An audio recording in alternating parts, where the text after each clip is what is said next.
Buenos días a todos. Quiero que mis primeras palabras sean para agradecer a la Organización Iberoamericana de Seguridad Social su amable invitación para participar en este seminario. Habría sido mi deseo estar junto a ustedes en la bellísima ciudad de Cartagena de Indias, pero los deberes de mi cargo, estamos en un periodo preelectoral, me han impedido desplazarme hasta allí. La intervención que voy a desarrollar, como es obvio, va a referirse a la constitucionalización de la seguridad social en España. Voy a examinar el modelo de seguridad social que consagra la Constitución Española de 1978, un modelo abierto en el que, como veremos, caben diversas opciones de política legislativa. Voy a examinar, en segundo lugar, el diseño que, en aplicación de este modelo constitucional, ha pergeñado el legislador español. Y, por último, voy a detenerme analizando el papel desempeñado por la jurisdicción ordinaria y por el Tribunal Constitucional en la tutela de los derechos sociales que la Constitución consagra. El artículo primero de la Constitución española proclama que España es un Estado social y democrático de derecho. Subrayo el adjetivo social porque este adjetivo es el que liga con la consideración de la seguridad social como un elemento central de las políticas públicas destinadas al mantenimiento y mejora de los niveles de vida de los ciudadanos, atendiendo a las situaciones de necesidad que puedan actualizarse. La Constitución Española de 1978, precisamente porque España es un Estado social y democrático de derecho, no podía dejar de incorporar en su articulado derechos de contenido social. Y, en efecto, la Constitución Española contempla una amplia gama de derechos sociales en su articulado. Como ha ocurrido en Iberoamérica, en Europa, hemos asistido a la progresiva constitucionalización de los derechos sociales, fundamentalmente desde la Segunda Guerra Mundial. Constitucionalización que se ha producido a través de dos expedientes, bien a través de la consideración de estos derechos de contenido social como auténticos derechos subjetivos, bien con la consagración de estos derechos como principios que han de regir la actividad del Estado. Por ejemplo, la Constitución italiana de 1947 declara en su artículo 38 el derecho a la asistencia social de todo ciudadano que sea incapaz de trabajar y esté desprovisto de los medios necesarios para vivir, así como el derecho de los trabajadores a que garanticen sus necesidades vitales en determinadas situaciones de necesidad. La Constitución francesa del 58, en su artículo 34, señala que corresponde a la ley la determinación de los principios fundamentales del derecho de la seguridad social y de las condiciones generales de su equilibrio financiero. La Constitución portuguesa de 1976, como la italiana, reconoce el derecho a la seguridad social, especificando en su artículo 63 que corresponde al Estado organizar, coordinar y subvencionar un sistema de seguridad social unificado que proteja a todos los ciudadanos en situaciones de falta o disminución de medios de subsistencia o de capacidad para el trabajo. En fin, la Constitución belga, por poner un último ejemplo, de 1994, también proclama el derecho a la seguridad social en su artículo 23, junto al derecho a la protección ASPE. A diferencia de estos textos fundamentales, la Constitución española de 1978 no contiene un reconocimiento expreso de la seguridad social como un derecho de los ciudadanos, sino que configura en el artículo 45 la seguridad social como una función del Estado, al imponer a los poderes públicos la obligación de mantener un régimen público de seguridad social para todos los ciudadanos. La protección social, y dentro de ella la seguridad social, constituye un elemento esencial, nuclear, del modelo social europeo. El Tratado de la Unión Europea prevé en su artículo 3, entre los objetivos de la Unión, el de promover el bienestar de sus pueblos, combatir la exclusión social y la discriminación y fomentar la justicia y la protección social. La Carta de los Derechos Fundamentales de la Unión Europea, que como ustedes saben tiene la eficacia jurídica de los tratados, incluye el derecho de acceso a las prestaciones de la seguridad social y a los servicios sociales, si bien que remitiendo para su implementación a lo que dispongan las legislaciones y prácticas nacionales. La Unión Europea no ha establecido un régimen de seguridad social de común aplicación, sino que, respetando las competencias de los Estados,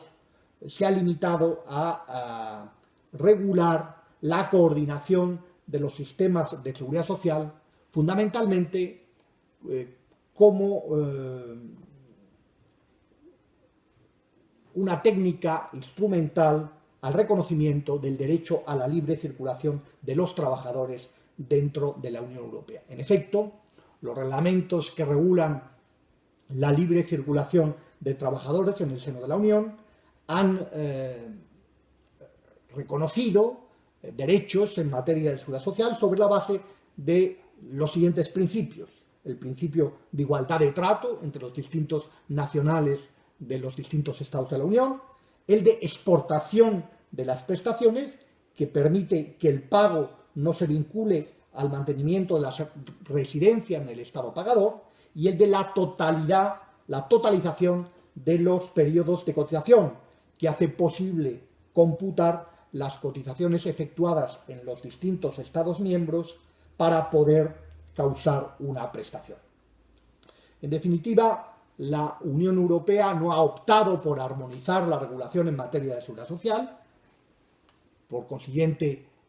la regulación de los derechos en materia de seguridad social corresponde a los Estados miembros, que serán los que, en función de su nivel de desarrollo y de sus distintas políticas de protección social, determinarán los alcances de las leyes de seguridad social de cada país. Paso a continuación a analizar la constitucionalización de los derechos de seguridad social en mi país. Ya he adelantado que el precepto fundamental que regula las líneas maestras de lo que debe ser la actuación de los poderes públicos en materia de seguridad social es el artículo 41 de la Constitución, que impone a los poderes públicos el mantenimiento de un régimen público de seguridad social para todos los ciudadanos que garantice la asistencia y prestaciones sociales suficientes ante situaciones de necesidad, especialmente, dice la Constitución, en caso de desempleo. La asistencia y prestaciones complementarias, cierra este inciso el precepto, serán libres. La primera pregunta que debemos hacernos con relación al precepto constitucional que les acabo de leer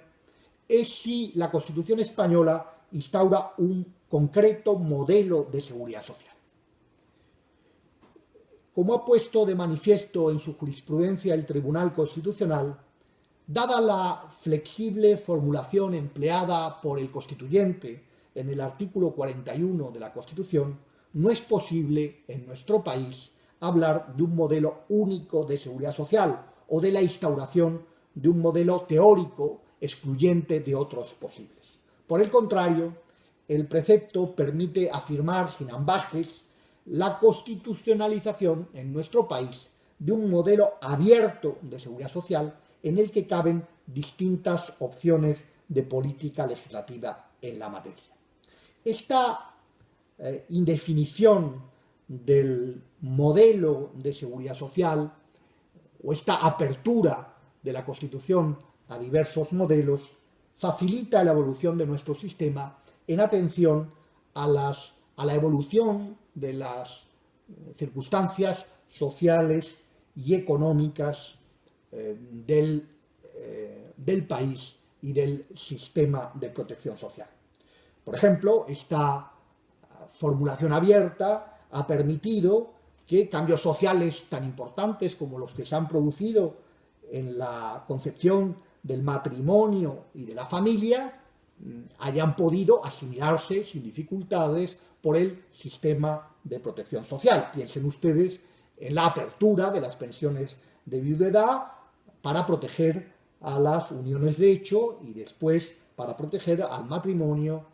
entre las personas del mismo sexo. Esta formulación del sistema de seguridad social en términos laxos y flexibles ha permitido asimismo adaptar la configuración del sistema a las oscilaciones del ciclo económico y a las disponibilidades financieras cambiantes de la seguridad social. Se ha dicho que el artículo 41 constituye, por consiguiente, un punto de partida en la concepción del sistema de seguridad social español, en la medida en la que va a regir las reformas que el sistema ha experimentado, pero también un punto de llegada, por cuanto la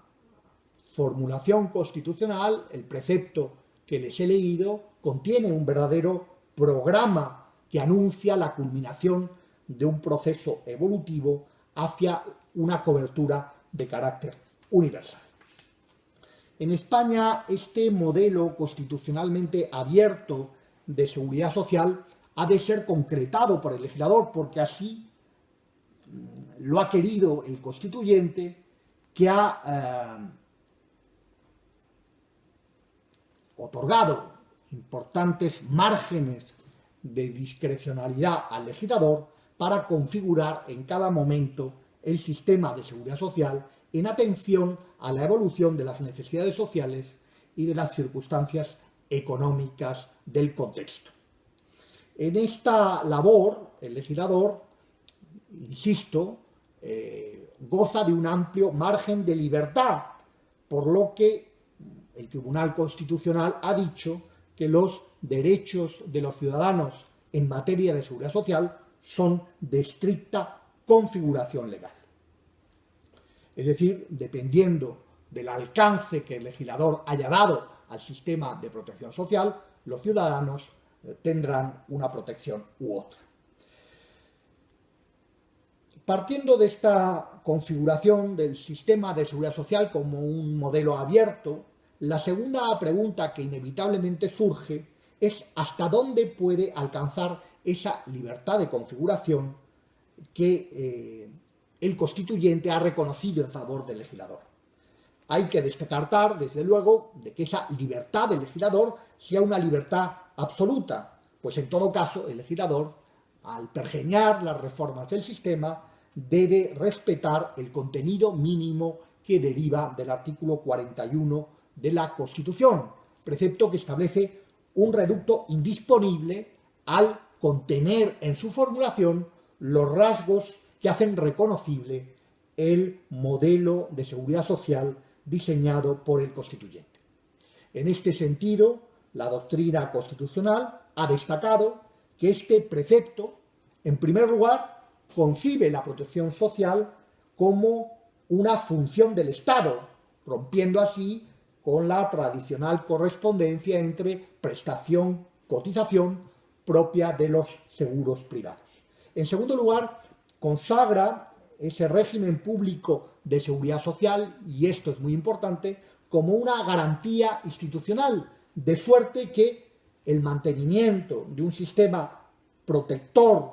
que se corresponda con las características técnicas de los mecanismos de cobertura propios de un sistema de seguridad social viene constitucionalmente garantizado. Es fundamental, por consiguiente, que a la hora de reformular el sistema, a la hora de reformarlo, a la hora de implementar medidas de adaptación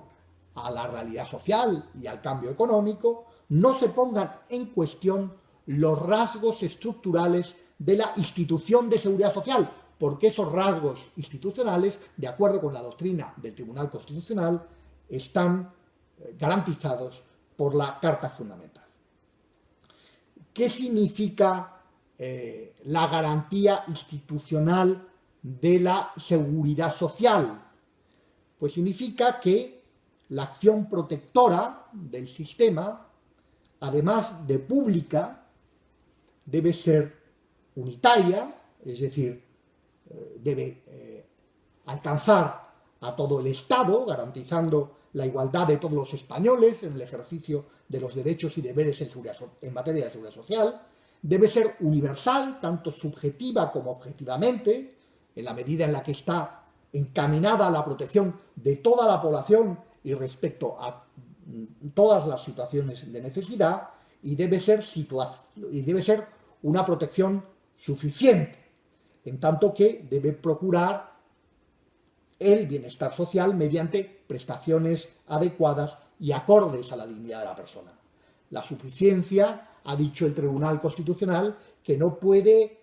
valorarse aisladamente, no puede predicarse de cada prestación singular, sino que debe ponderarse teniendo en cuenta el sistema en su conjunto, las situaciones sociales y económicas de cada momento y la existencia de recursos limitados para satisfacer un número de necesidades sociales ingente. Esta protección pública, como les decía cuando leía el precepto constitucional, puede, según señala él mismo, estar acompañada de asistencia y prestaciones complementarias basadas en la autonomía de la voluntad y en la financiación de fondos privados, con fondos privados. El tercer interrogante que quiero formularme para exponer el modelo de seguridad social que el artículo 41 de la Constitución consagra es el siguiente. El nivel previsto por el artículo 41 de la Constitución es un nivel que una vez se alcanza resulta irreversible o, por el contrario, resulta factible una reversión de los derechos reconocidos en un momento dado. Resulta factible una regresión en los niveles de protección alcanzados. El Tribunal Constitucional ha afirmado que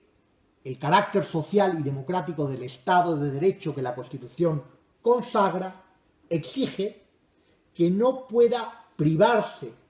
al trabajador sin una razón suficiente de las conquistas sociales ya conseguidas. Es decir, que la regresión de los derechos sociales no es factible sin que exista una razón suficiente que la avale.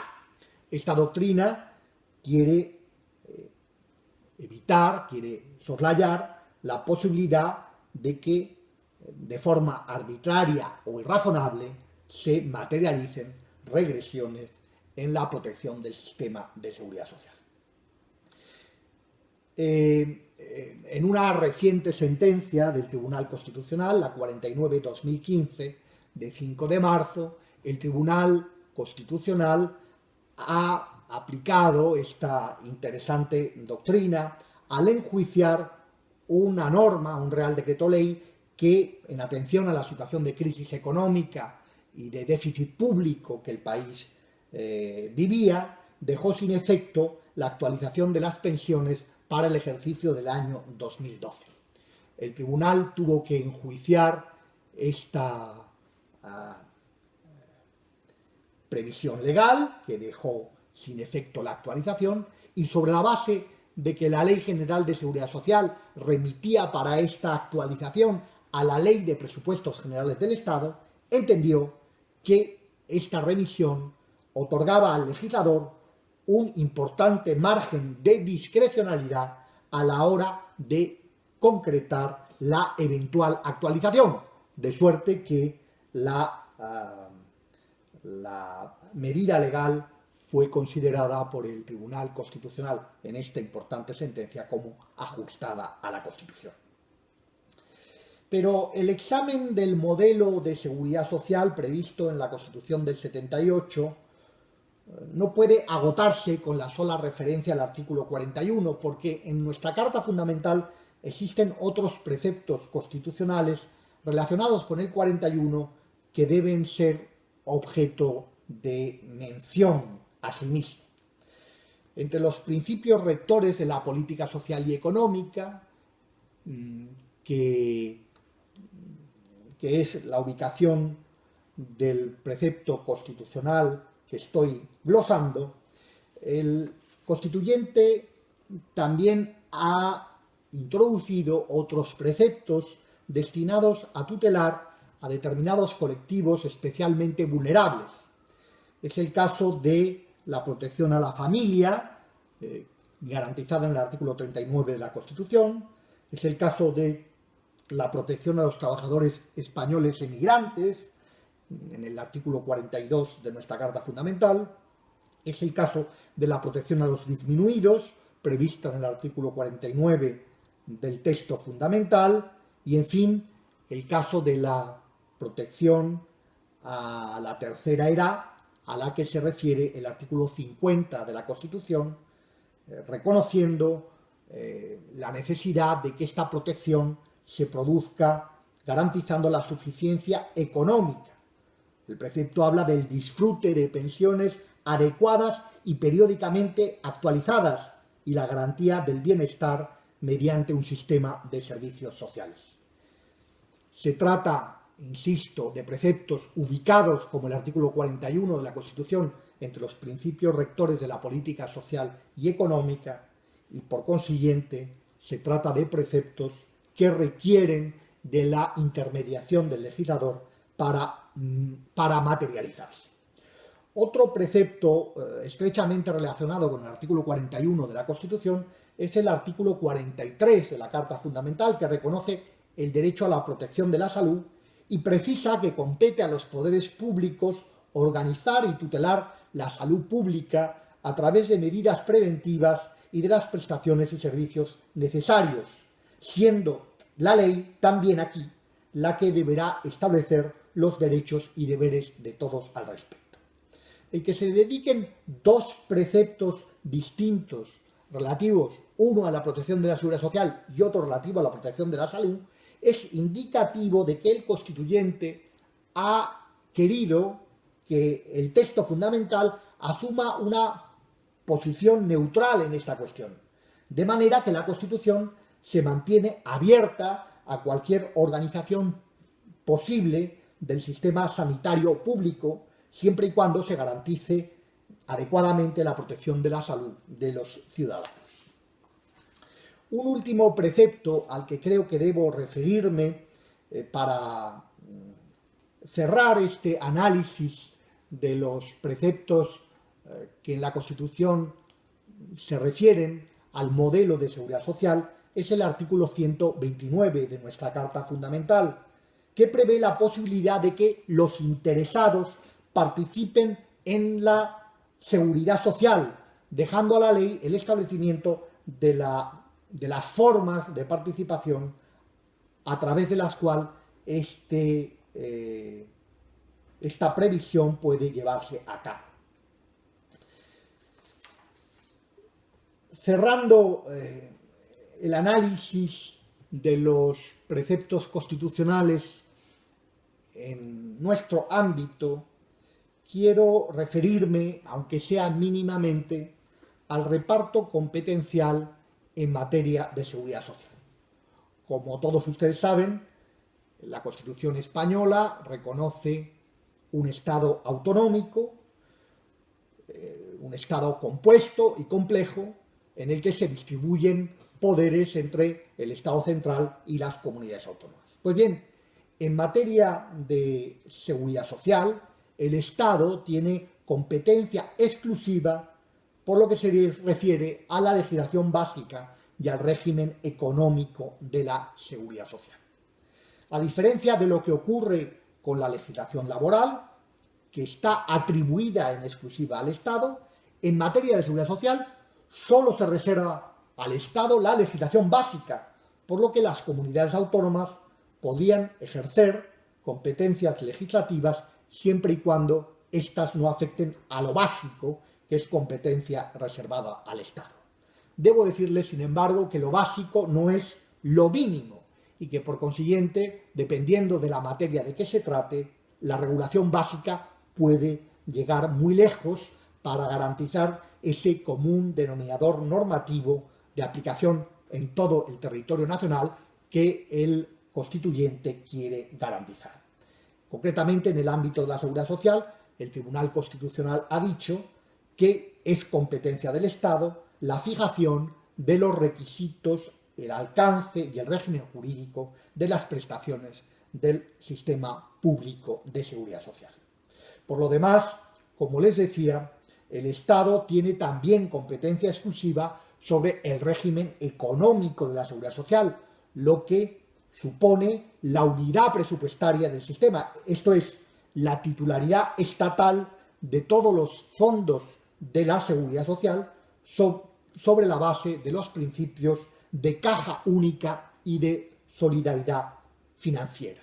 La Tesorería General de la Seguridad Social es el único ente titular de los recursos financieros del sistema y el único con capacidad para distribuirlos.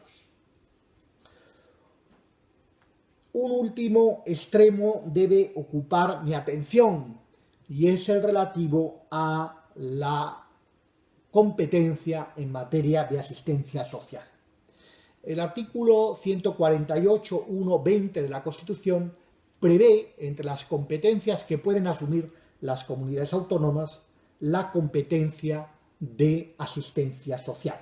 Una competencia, por cierto, que han asumido la totalidad de los estatutos de autonomía de las comunidades autónomas. Se da, sin embargo, la circunstancia, como ha señalado el Tribunal Constitucional, que en materia de asistencia social hay que distinguir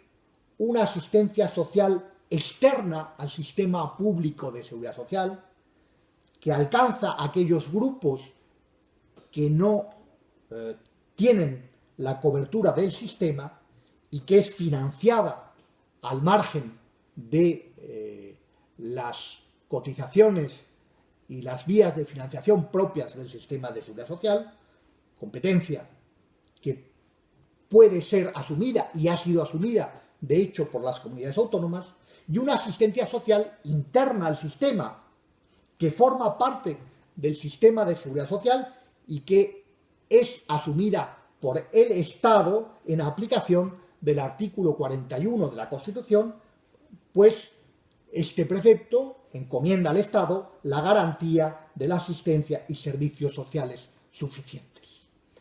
La delimitación de una y otra asistencia social, como ustedes pueden imaginar, ha sido objeto de desencuentros de naturaleza competencial que ha debido resolver el Tribunal Constitucional en repetidas ocasiones. Como habrán podido imaginar, la constitucionalización de la seguridad social en la Carta Magna de 1978 ha determinado una importantísima evolución del sistema de protección social español. Siguiendo las directrices de nuestra Carta Magna, el legislador llevó a cabo una reformulación del sistema cuyas principales características paso a sintetizarlas. En primer lugar, el legislador llevó a cabo una reforma institucional de la gestión de la seguridad social, concentrándola en 4 entidades gestoras y permitiendo la participación en ellas de los agentes sociales. En segundo lugar, el legislador creó, junto al nivel contributivo de la seguridad social, un nivel basado en la actividad profesional del beneficiario y en sus aportaciones económicas al sistema, un nuevo nivel de protección, el llamado nivel no contributivo o asistencial, cuya finalidad ha sido la de suplir la carencia de rentas de subsistencia de cualquier ciudadano, respondiendo así a la invitación del precepto constitucional de creación de un sistema que cubra en la atención a las necesidades sociales al conjunto de los ciudadanos. En tercer lugar, el legislador ha llevado a cabo una reforma importante de las fuentes de financiación del sistema, diversificando estas fuentes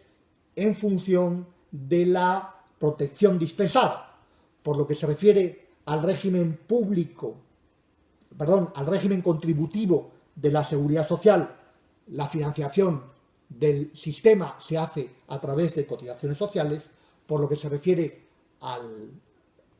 sistema asistencial, la financiación se lleva a cabo a través de los presupuestos generales del Estado.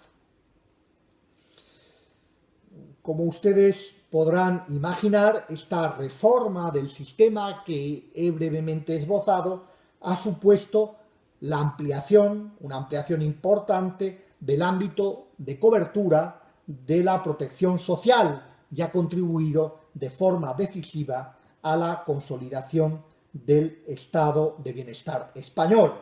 junto a las prestaciones reconocidas en el nivel contributivo a los trabajadores y a sus beneficiarios, pensiones de jubilación, incapacidad permanente, viudedad, orfandad, protección de familiares, maternidad, riesgo durante el embarazo, paternidad, prestaciones de desempleo y prestaciones económicas temporales por contingencias comunes y profesionales.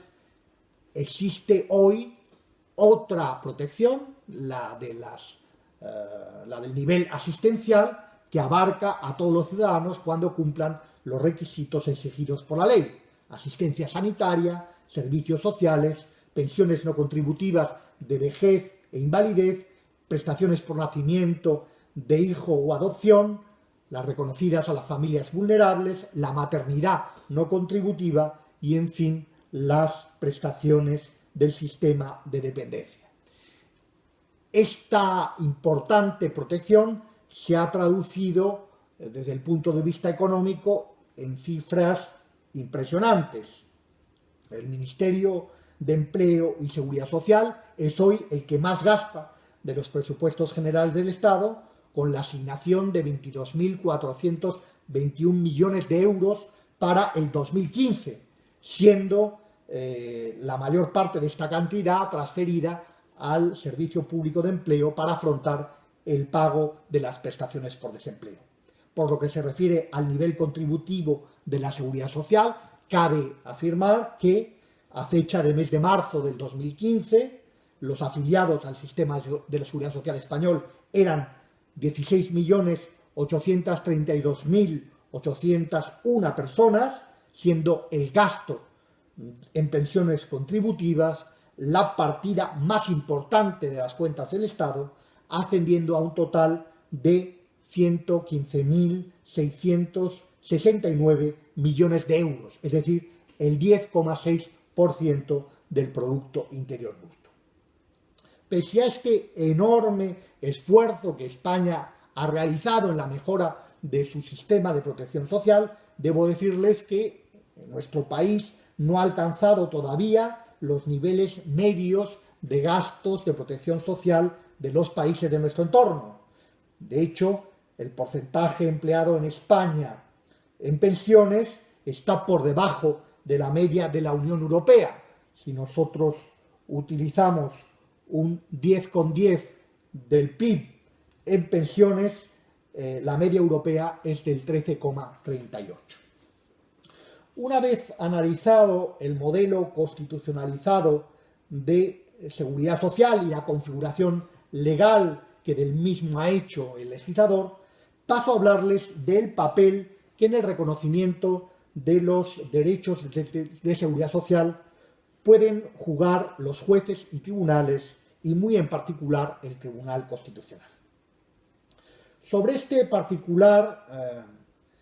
se impone analizar si del modelo de seguridad social constitucionalmente diseñado se deriva o no un derecho subjetivo en favor de los ciudadanos que resulte justiciable. Dicho en otras palabras, si los ciudadanos pueden o no accionar judicialmente frente al Estado por el incumplimiento de su deber de mantener un sistema público de protección social. Como les decía, el artículo 41 de la Constitución se ubica entre los principios rectores de la política social y económica. Y respecto de estos principios rectores de la política social y económica, la Constitución, en su artículo 53.3, dice lo siguiente: el reconocimiento, el respeto y la protección de los principios informarán la legislación positiva, la práctica judicial y la actuación de los poderes públicos, pero solo podrán ser alegados ante la jurisdicción ordinaria de acuerdo con lo que dispongan las leyes que los desarrollen. Quiere decirse que la protección de la seguridad social, el principio rector contemplado en el artículo 41, el deber de los poderes públicos de mantener un sistema público de seguridad social al que ya me he referido, carece en nuestro ordenamiento de las notas de aplicabilidad y judicialización inmediatas que caracterizan a los derechos constitucionales. Los derechos de seguridad social, en cuanto que derechos de prestación que requieren la intermediación del legislador para dotarlos de contenido de acuerdo con las disponibilidades económicas del sistema, no constituyen auténticos derechos subjetivos actuables judicialmente, sino principios que vinculan a los poderes públicos en su actuación y orientan el desempeño de sus funciones. Como es evidente, esta previsión constitucional sobre la eficacia de los principios rectores de la política social y económica afecta al control que sobre los mismos puede realizar el Tribunal Constitucional. Por un lado, nos encontramos ante derechos, los de la seguridad social, que no pueden ser invocados, que no pueden ser protegidos a través del recurso de amparo constitucional, pues el recurso de amparo está previsto en nuestro texto fundamental exclusivamente para tutelar los derechos fundamentales y, como hemos visto, los derechos de seguridad social son derechos de configuración legal que tienen por cobertura constitucional el artículo 41 de la Constitución, principio rector de la política social y económica. Dicho en otros términos, si para tutelar el derecho a la educación, regulado en el artículo 27 de la Constitución, o para tutelar el derecho de libertad sindical o el de huelga, el ciudadano puede venir en amparo ante el Tribunal Constitucional, no puede hacer lo mismo respecto del derecho a la seguridad social, un derecho que solo puede ser invocado ante los tribunales de acuerdo con las leyes que los desarrollan. Eso no significa, sin embargo, que no quepa en ningún caso la protección del Tribunal Constitucional. Es posible, y de hecho no es extraño, que el Tribunal ejerza la protección de los principios rectores de la política social y económica por una vía indirecta, es decir, por conexión con derechos, señaladamente el artículo 14 de la Constitución, que regula el derecho a la igualdad, que sí pueden acceder a la tutela constitucionalmente reconocida del amparo. En efecto, no es extraño que el recurso de amparo se formule invocando un derecho fundamental que sí que es susceptible de tutela en amparo, reforzado a través de la invocación de un principio rector implicado, de suerte que en el enjuiciamiento por parte del Tribunal Constitucional, este no solo toma en consideración el derecho fundamental pretendidamente vulnerado, sino también la dimensión interpretativa fundamental que incorpora el principio rector de la política social y económica. También es posible el planteamiento de recursos y cuestiones de inconstitucionalidad y conflictos de competencia que invoquen en su formulación la violación, la vulneración del principio rector de la política social y económica de que se trate, en nuestro caso, de